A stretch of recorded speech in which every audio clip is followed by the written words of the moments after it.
my name is Sandra Leffenfeld, and I'm with you today to go over some slides that the FDIC has made available and that you have in your workbooks on setting financial goals. I know that you've already seen a presentation about checking accounts, and this is a step from that. So let's just go through it. So the purpose of this presentation is for you to think about how to get a handle on how you spend money. And in order to do that, we're going to talk about how to prepare and follow a personal spending plan. Now, a personal spending plan is sort of a longer way to say a budget. And we all know what a budget is, but to try to come up with how to plan your spending and plan your income so that you have what you need for your spending is a bit of a process. When you're a kid, you might have some money and you go to the store and you hand someone the money in exchange for a candy or a Coke, and that's your whole plan. Your plan is you get money, you spend money. But as you get older and you have access to more money and you have needs for more things, a more thoughtful approach is helpful. So in this presentation, we're going to give you some tools to track daily spending, prepare your personal spending plan budget so that you can estimate what your income and expenses are and find ways to make those match. Think about ways to decrease spending or increase income, because a budget needs to be balanced. It needs to have sort of like a scale. If you've got spending on one side, you've got to have income that can support it. And we're going to talk about things that you can do to help you manage that process.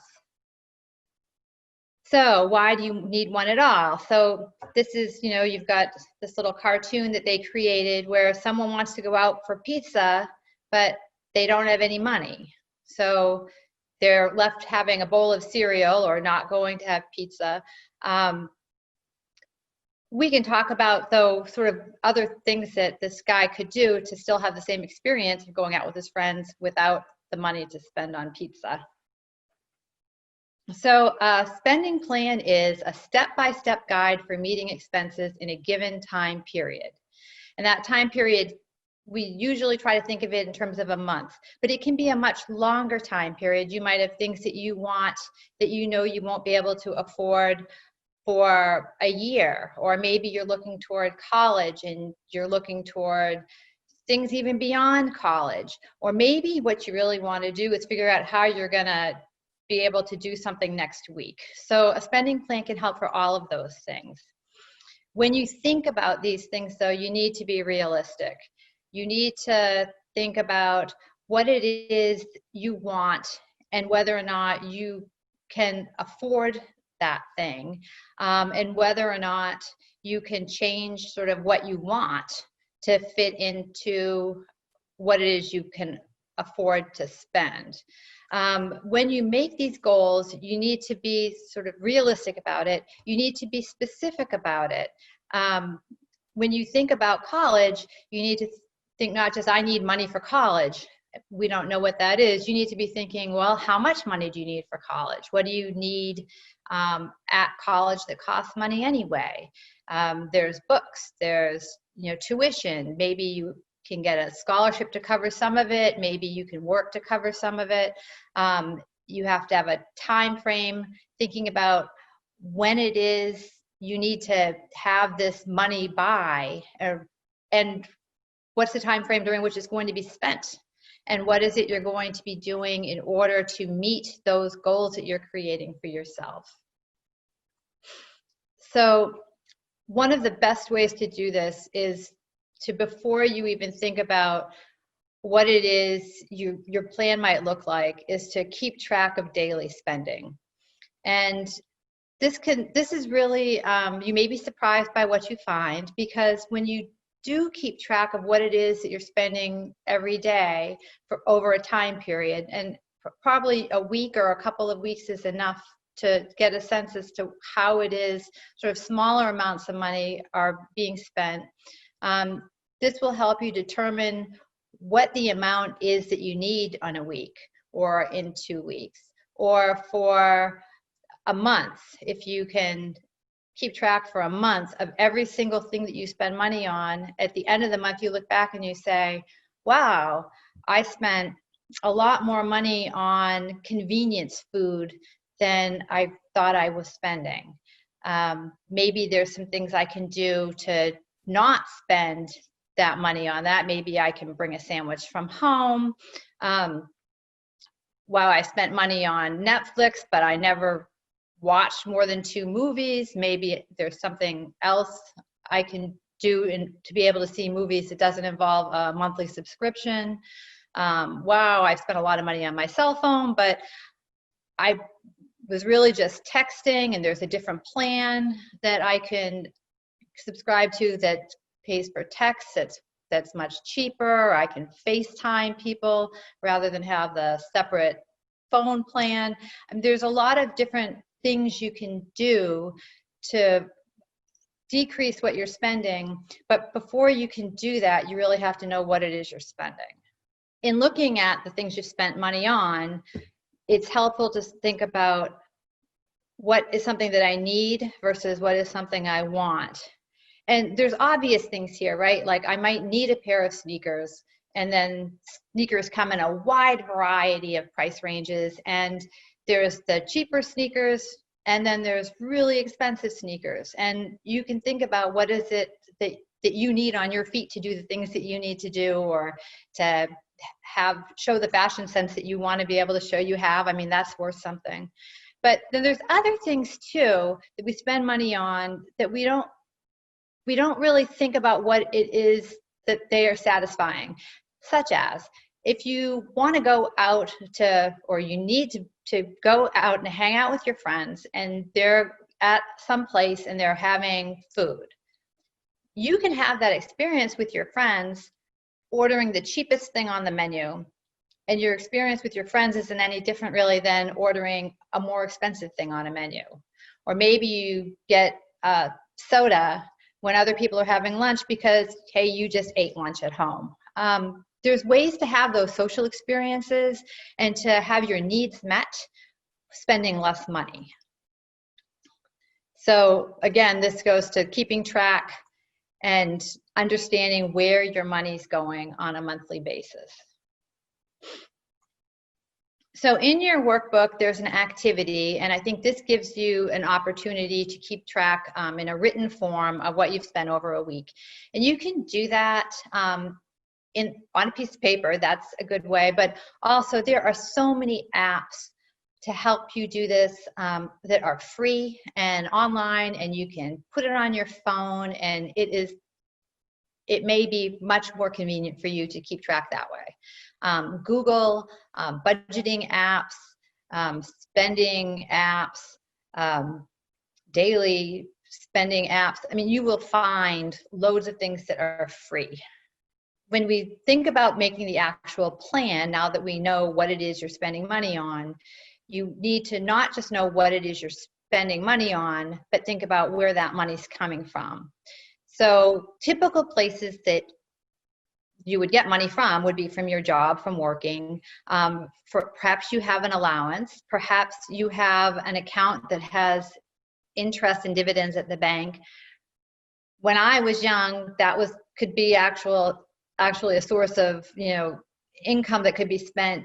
Nowadays, interest rates are so low, that's probably the interest from your checking account isn't going to give you very much to spend, but it still goes into that money I've got category. And there may be other sources that you have money from. Maybe you have maybe you're lucky enough to have a trust fund. Maybe you have Social Security that's paid to you because a parent died, or a Social Security disability. All of these, anything that sort of puts money in your pocket or has the potential to put money in your pocket, that's income, and you want to write those things down, keep track of that. And then the expenses, those are your bills, and I don't exactly know, I guess a bill would be sort of the commitment, sort of a phone bill, car insurance bill, costs for transportation, I guess that would be gas. And then entertainment, and I think they use the word entertainment a lot when they talk about budgets, and I think what you really need to do is think of it as entertainment is stuff that you don't truly need, but that is fun, or you want it, or it supports a hobby. And it can be going to a movie, I mean, that's obvious entertainment, or the Netflix subscription, that's entertainment, but it also sort of moves up into the bills category because it might be sort of a monthly charge. Spotify, all of those things. Activity 2 in the book, they ask you to take these income and expenses and put them into a worksheet. And I've done that here for you so you can see. The person in the example has $425 of income, and then there are these expenses. So we've got a car payment, car insurance, loans or credit cards, $10 expense, maybe borrowed money from its mom or something. Savings, I know in one of the other modules they talk about pay yourself first. And so it's great if you've got income to think about that. I'm putting money into savings too. I'm going to call that an expense. It's money that I'm not going to touch, and I'm saving that. And then flexible expenses, which are only flexible to a certain degree perhaps, but you've got car and gas maintenance, cell phone, entertainment, again, that's who knows what, things that were fun, and personal expenses, maybe that's things that you need money for that aren't so fun, like a haircut. And then here you show that we've got total income of $425, that's this column, and then you've got expenses of $370, and if we put the difference between them, that's $55, you could add that to savings and make these two numbers balanced, and then your budget would be balanced. Or you can spend it, I suppose, but I mean, typically for an expense worksheet, you would want it to balance. So now if you have a job and you're thinking, oh, I get $10 an hour and I work 16 hours this week, I've got $160 to spend. Unless that job is doing something for a family member or neighbor or someone who is paying you cash directly, you are not actually going to see that whole amount of money. If you have an employer, then they're going to take deductions because they're going to be paying taxes on your behalf. These deductions are federal and state income taxes, Social Security taxes, maybe there's retirement savings contributions, maybe there's medical insurance. So let's just look here. The money that the government is going to take out of your check, two different pieces. One is Social Security. People refer to it all as Social Security and Medicare together, or FICA taxes. And Social Security is what people get later as payments for retirement. If you've got grandparents, maybe parents, get Social Security money or Social Security disability, or if someone is widowed or a child, if a parent who's died, they may get survivor's benefits. And this money is not exactly paid out of what goes into the fund, but there is a fund that pays that money out, and it's people who work and collect employment checks that help fund this. And Medicare is also an expense that gets charged to your paycheck. You are paying money into this fund, and then people over 65 that's health insurance that the government pays for, and those who have disabilities also get health insurance that the government pays for. Children may also get health insurance that the government pays for. So those are your FICA taxes. And here you can see how that works. So we have an employee, Grace, who works at the mall, and this is what her pay stub looks like. So she has, you can see $10 an hour is what she gets paid, and she gets that $160 for her 16 hours. But they're going to take out $20 to pay for federal taxes. They're going to take out $7.50 to pay for North Carolina state taxes. They're going to take out $9 for that Social Security that we talked about. They're going to take out $2.40 for the Medicare, and insurance, they're not paying any health insurance for Grace, so they're not taking anything out for that. But you can see how her net pay is almost $40 less than what she earned. Now, and when April comes around, or the beginning of the year comes around, and she can file a tax return, she may get some of that money back, because it may be that she didn't make enough to actually owe that much. But unless she files a tax return, she will not know whether she's getting any of that money back. No one's going to just send it to her. So what kind of expenses do we have? We have some that are fixed, some that are flexible, some that are periodic, which is a time to time, and then there's the emergency and unexpected expenses. Fixed expenses don't change from month to month. They're like your car payment, which you pay until the car is paid off, and it will be the same every month. Rent, if you have rent, and savings. If you have a budget that says, I'm putting this much into savings, that doesn't change until you decide for it to change. Flexible expenses change from month to month. Now, electricity is something that if you're paying for utilities for a house, you're going to have to pay for, but you don't know what that's going to be. It's going to be within a range, and you want to plan within the range. Same with food and clothing and entertainment. They all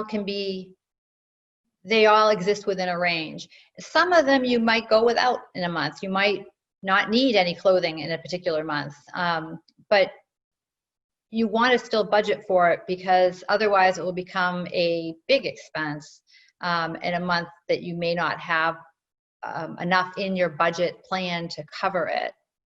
Periodic expenses occur various times during the year. That's things like car insurance. Most car insurance is paid twice a year. Property taxes, they are paid once a year. And then there's emergency expenses, which you just don't know when you're going to have to pay them. And that might be a dental or a medical emergency, a car repair, that you hadn't expected to have to pay, not like the timing belt that you know is going to come up, and maybe you should be planning for that if you have a car that has one, or a speeding ticket. Speeding tickets are expensive and unexpected. So if you want to be thinking about how to decrease your spending, that will automatically increase your cash flow. If I spend less, then my cash flow is more robust, and I have more money for these unexpected things. What are some of the ways that you can decrease your spending? Well, you can think about those needs versus wants. Do I need to have the Netflix subscription or Spotify? Does somebody else in my house have Amazon Prime that I can get shipping paid by being part of a family? There's a lot of little things that you can do if you have the ability to be part of a group with other people, either family members or sometimes friends. I know my phone plan allows me to have 5 people on the phone, and the extra people are not the same number. Everybody's got their own number. The extra people are each only like $20 each. So I have people not in my family that are on this plan. I trust them to use their phone responsibly, and it makes it cheaper for everybody. So, I mean, those are the kinds of things you can think about. Cooking your own food rather than eating out, going out and having that being out experience, but doing it spending less. Thinking about where you're going to drive in your car. If there's a bunch of different things you need to do, what's the most efficient way to do them from a gas perspective and wear and tear on your car perspective? There's lots of ways to think about decreasing spending. Ultimately, you reach a point where there really just isn't much left to decrease. And then increasing income, other than finding a job or a job that pays more. What are ways you can increase income? And honestly, there aren't a lot of ways. You can sell stuff. You can charge money for things that you do anyway. Like if you have an expertise in computers or helping people set up their websites, and you do this for free normally, then you could spend that very same amount of time and charge people money for it.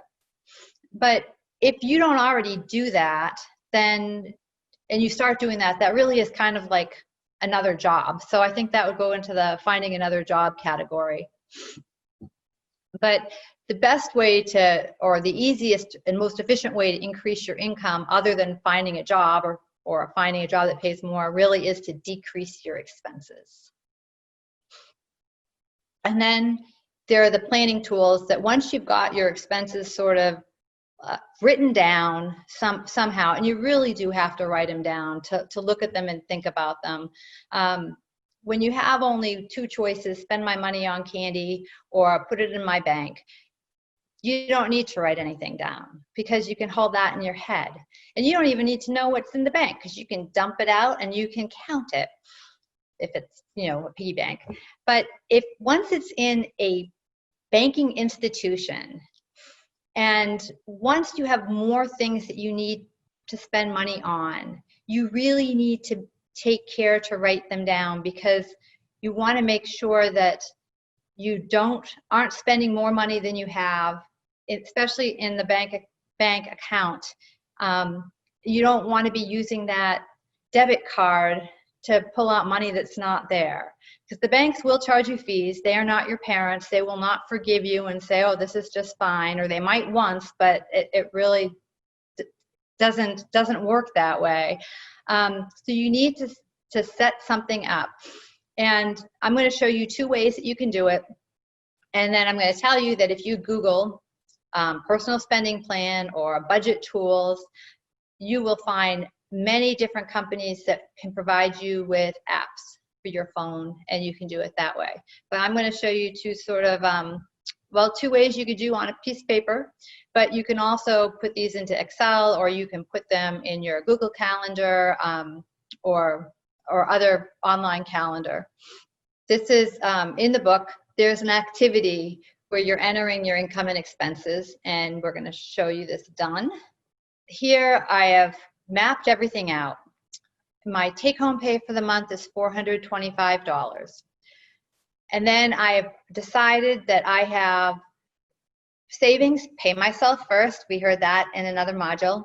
I've got a car payment and car insurance and gas and car maintenance, and I have personal expenses, I don't know, shampoo, haircuts, cell phone, that's pretty low, and maybe that's because I'm sharing that plan with a family member, credit card or the loan, and then my entertainment.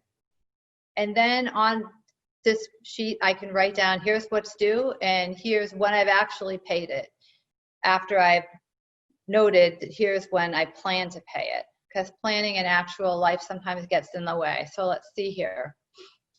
Here it is on a calendar.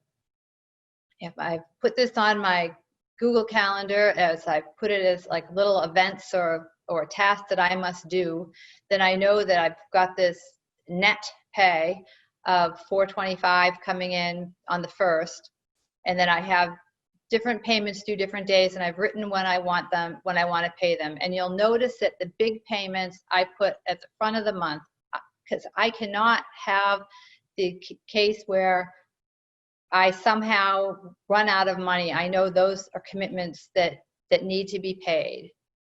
Maybe my cell phone's not due till the 6th. Maybe my mother said pay her on the 20th. And the last thing is entertainment, because that is the thing that I know that if I were to run out of money, then nothing bad happens from that. Now, some people will take these amounts and they'll stick them in envelopes, and that's a system too, an envelope system. But most people put their money in the bank, and you want to make sure that you know when it's coming out, because you will not remember if you don't write it down somewhere. And so here we have this problem, a hole in Todd's pocket. So Todd took home $100, and he had done a budget, which was great. So he paid himself first $10, and he decided he was going to go out with friends, and he had some clothes, music, video games, and he had a cell phone. And his total budgeted expense, $100, was the very same as his take-home pay. That's a balanced budget, and he was all set to go until the bill came. And a cell phone bill, for reasons that none of us know, is $256. So we look and we say, well, he has $70 in savings, and if he has already spent this money, then he's got a problem. If he's not already spent that money, he's still got a problem, because there's still a deficit between the $170 that he's got as take-home pay and his savings, and the $256 that he owes for the cell phone. What do you do? What can he do if he doesn't have enough money to pay his bills? And I think you want to think about the bills that are most important to pay. And on that, I think bills that are going to a third person, or bills that are going to have interest tacked on them if they're not paid, those are bills that you really need to think of as being the most important. If you owe your mother $10, you might not want to have that conversation with her, but that's a conversation that you need to have with her. If you're having trouble paying bills, because and this is really more than just that 1 month, right? This is, you're having, all of a sudden you're owing more than you have, and how are you going to dig yourself out of that hole? So talk to a parent or guardian, talk to an adult, and maybe they can help you to strategize how to go about prioritizing. Make sure you pay necessary expenses first. If you have loans, then you need to pay those off so that they don't keep accumulating more interest, which makes for more debt. And you can talk to those people that you owe money to, including, you know, a credit card or the phone company, and let them know you're having a problem, and see if there's a way to work with them. Again, this is more than if it's 1 month, but if it's 2 months, you really need to have that conversation. Okay, now I'm going to see if I can make this bigger so you can see it. So I wanted to show you a real life example. I'm a lawyer, and I had the opportunity to help a young man who had this problem. You can see this is a credit card bill. This is Sally Mae.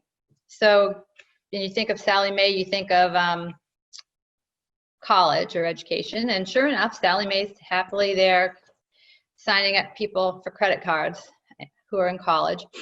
Now, they can't do this anymore, I think, if you don't have a job. But you don't have to have much of a job for Sally Mae to give you a credit card. And this young man had a credit card, and he had a balance of more than $9,000. Do you see this right here? He had not had that card for very long. Now, actually, his balance, you can see, is over his limit, which was $9,200. And so they've got this warning over here saying he's over his credit line. He needs to take care of that. His minimum payment is $175 for this statement. And if he paid that minimum payment, here's where you go down to this part of the statement. You can see if he makes the minimum payment for 25 years, did you get that? 25 years? He will have ended up paying $26,955, and the bank will be entirely happy with that. This is the situation you never want to allow to have happen for yourself. This didn't happen in a day, and it happens increasingly, especially to young people with credit cards. Now, the other thing I just want to show you too is on this, let's look down and see, 'cause this is a college student. What was he spending this money on? And you can see what I really want to highlight here is all these little tiny amounts, or relatively, some of them aren't so tiny, but there's a lot of small amounts here. There's a lot of Quick Mart, Food at gas stations, Bojangles. You know, I'm real sure that none of this was a necessary expense. Some of these might be gas, but you know, this is one month. Now, I'll show you the next one. So in case you like are gasping, oh my God, $9,000 on one credit card, and I think he was 20 years old. This is without a plan, things can get out of hand. These are the other credit cards he had. So that $9,000 one, that was actually Barclays Bank gave that out, that Sally Mae card. Between March of 2015 and July of 2016, this young man opened up 5 different credit card lines. And as of December of 2016, so really a year and 3 quarters, he had managed to spend $29,000. And I can guarantee you he had no spending plan. The situation ended up being resolved by him having to declare bankruptcy, which isn't an easy thing. It's possible, it's complicated, and it actually also is expensive. It costs about $3,000 to file for bankruptcy, which is sort of ironic when you think about cost money in order to get rid of debt. And having that, he'll have that bankruptcy on his record. He'll go to apply for a job, and they will do a credit check, and they will see that was declared bankruptcy at 20, and he will have to explain it. And I mean, it's just, it was so avoidable, and it was so avoidable if he'd had just a personal credit, just a personal spending plan that we were talking about. So I hope you're feeling like this guy in the comic, that now you have a feeling that making a spending plan isn't going to be too hard. I hope you also understand that it's kind of necessary. It will allow you to be able to do the things that you want to do in life, that you can afford to do in life. So I hope this is helpful, and thanks very much for spending this time with me.